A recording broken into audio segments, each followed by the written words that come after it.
Okay, so once we have the sales projection, the cash numbers, we have to put together any production requirements.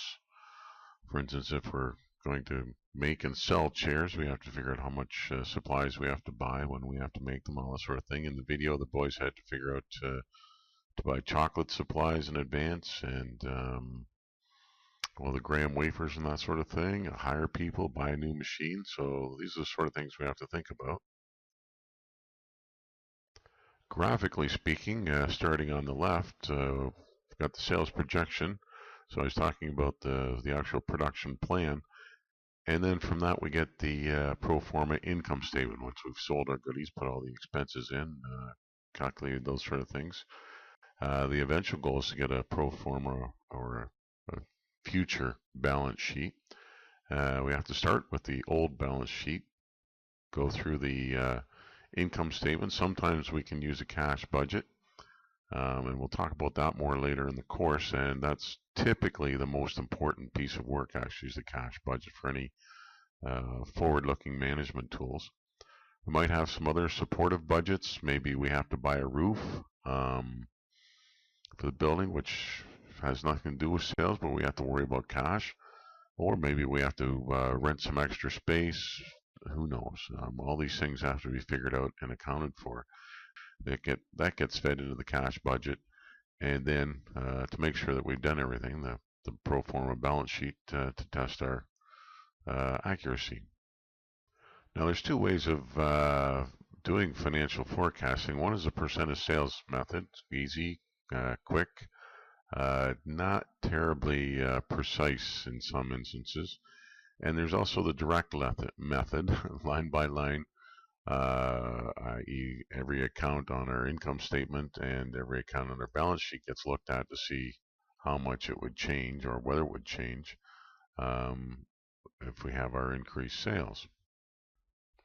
Now, the percentage of sales method is way easier to do, but one of the assumptions that it makes, a pure percentage of sales method, assumes that everything increases with your sales. So it kind of assumes that everything in your income statement and your balance sheet is almost a direct cost, which typically doesn't really happen that way. So to interpret that strictly, it means more sales means more assets, or it means more financing, more everything. And that's typically not exactly what happens. So it's quick, but fails to really address reality in some cases. Okay, using the percentage of sales method, we often find that there are some things that are obviously not going to change. So we use a concept called better information. So under the percentage of sales, because everything could conceivably increase, 10% of your sales increase, sometimes we find we have things that just won't change. So we might as well put that in the calculation. Something like lease payments. If we've got some equipment or lease payments, we know that the lease expense isn't going to change. Same with rent. If we've got a rental agreement stretching over 5 years, the rent's not going to change. Okay, so that's, certain things on the income statement are going to be obvious. On the asset side of things, so the balance sheet, it's going to be tough to increase a warehouse by 20% or 10% or that sort of thing. So we're not going to really look at increasing the long-term assets. These are just kind of obvious things. And if we've got machines that are sitting idle for 12 hours out of the day, maybe we can run the machines an extra 10% instead of buying new machines. So there's some things that operationally make sense that the percentage of sales method doesn't really handle well. And because of that, we start doing the percentage of sales and then do exceptions on a line-by-line basis. So we get a sort of a hybrid between the two methods. And once we start using more and more lines, then of course we're starting to use more useful in these days of Excel and software like QuickBooks and all the other accounting software out there, is a direct method. And basically what that means is we look directly at each account, decide whether it's going to increase or decrease as a percentage of cash, decide whether it's going to increase at all or decrease sometimes. Again, rent would typically stay the same. So what we're really looking at is direct expenses, direct or variable expenses. If the sales go up, the cost of sales stays relatively the same, unless, of course, you're going to hit some sort of a discount level where you get discounts on goods that you buy. Sometimes you get an insurance quote for the next year or next 18 months, so you can plug that into your information. A lot of these things aren't going to change, especially in the operations part of the income statement. Every once in a while, things on the balance sheet may change, but we tend to have not too much change in that. And again, a line item is a line. Line item is a bit of a slang term.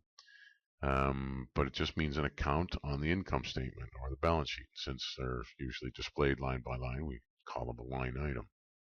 Just as a side note, if you're actually doing this in the context of using a cash budget, you would typically take the budget numbers at the end of the year, or excuse me, the cash budget numbers at the end of the year, and plug those in your balance sheet.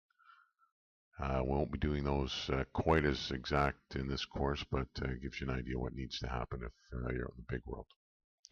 Okay, so one of the things we have to keep in mind is if we're going to require on our next 18 months of business some bigger assets, some equipment, or some building or something like that, or renovations, these are financed by long-term debt. Long-term assets are financed by long-term debt.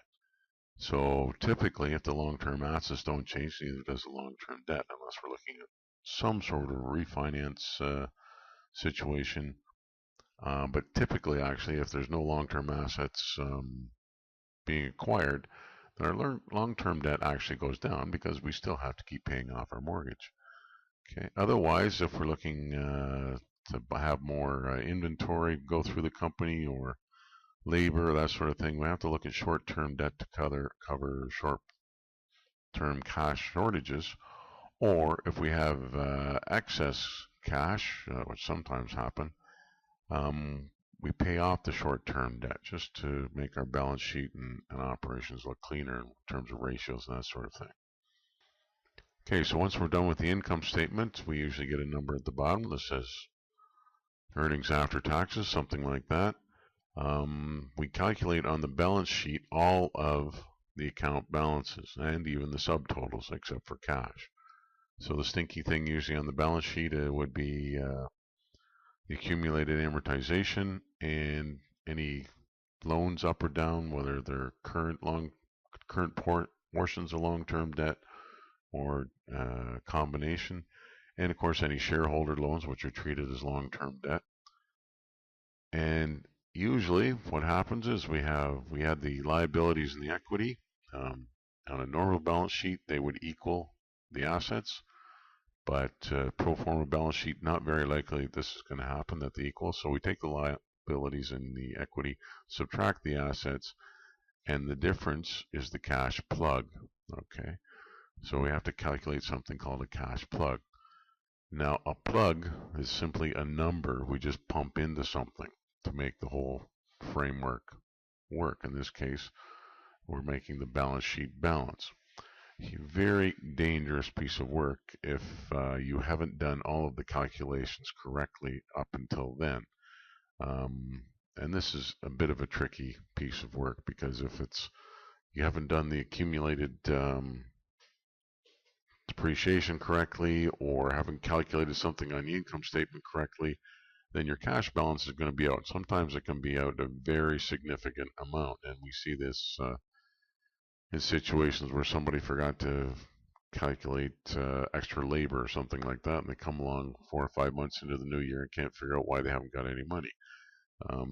So cash plug is one of those numbers that we use, but we have to be absolutely sure that everything's been done correctly up until then.